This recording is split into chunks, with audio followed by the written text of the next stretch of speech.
என் பேர் டாக்டர் ஆகாஷ் அகர்வால்.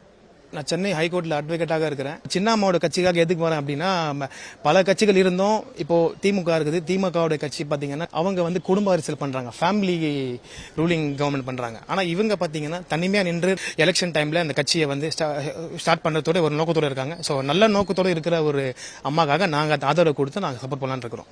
ராஜேஸ்வரி வில்லிவாக்கத்திலேருந்து வரேன். இதுவரையும் எந்த கட்சியிலையும் இல்லை, அம்மாவோட கூட பயணிக்கணும்னு அம்மா கட்சியில் வந்து ஜாயின் பண்ணியிருக்கேன். மகளிருக்காக உரிமை கொடுக்குற ஒரே குரல் அம்மா மட்டும்தான் நம்பி, அதனால அம்மா கூட வந்து ஜாயின் பண்ணியிருக்கோம். சினிமாவை பார்த்துட்டு வந்திருக்கோம். கண்டிப்பாக பெண்களுக்காக எல்லா உதவியும் பண்ணுறேன்னு சொல்லியிருக்காங்க. அது போதும். அம்மாவுக்கு அப்புறம் இவங்க தான் எல்லா உதவியும் பண்ணுவாங்க. அம்மாவுக்கு அப்புறம் மகளிருக்காக போராடக்கூடிய இது சின்னம்மா மட்டும்தான். எனது பெயர் பனுசாய். நான் கன்னியாகுமரி மாவட்டத்தை சேர்ந்தவன். நான் வந்து அதிமுக அணியில் நகர அம்மா பிரிவு செயலராக இருந்தேன். அம்மா தவறினதுக்கு அப்புறம் நான் வந்து அங்கே பணியாட எனக்கு விருப்பம் இல்லை. நான் வந்து எனக்கு கரெக்டான ஒரு அரசியல் களத்துக்கு வேண்டி காத்திருந்தேன். அந்த அரசியல் களம் வந்து தியாக தலைவி சின்னம்மா கிட்ட மட்டும்தான் இருக்குங்கிறத நான் உணர்ந்தவன். நான் இப்போ கரெக்டான அதிமுக அணிகள் வந்து கொண்டு போக முடியலை. அது கண்டிப்பாக அதை திருப்பி மறுபடி கொண்டு வரணும்னா அது தியாக தலைவி சின்னம்மாவில் மட்டும்தான் முடியும். அந்த நம்பிக்கையில் நான் அம்மா கிட்ட வந்திருக்கேன். யங்ஸ்டர்ஸ் நிறைய பேருக்கு ஆதரவு தராங்க, இளைஞர்களுக்கு வாய்ப்பு தராங்க.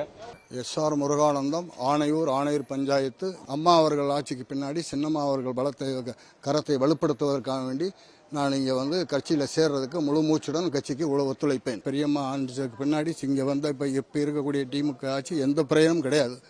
நாட்டு மக்களுக்கு எந்த நலனும் செய்யலை. கொலை எல்லா இதுவும் இந்த ஆட்சியில் நடக்குது. இதை மட்டும் நம்ம அனைவரும் சேர்ந்து ஒழிச்சு கட்டி சின்னம்மா அவர்களை முதலமைச்சராக்கணும். அது நம்மளுடைய எல்லாருடைய ஒரே குறிக்கோளாக இருக்கணும்.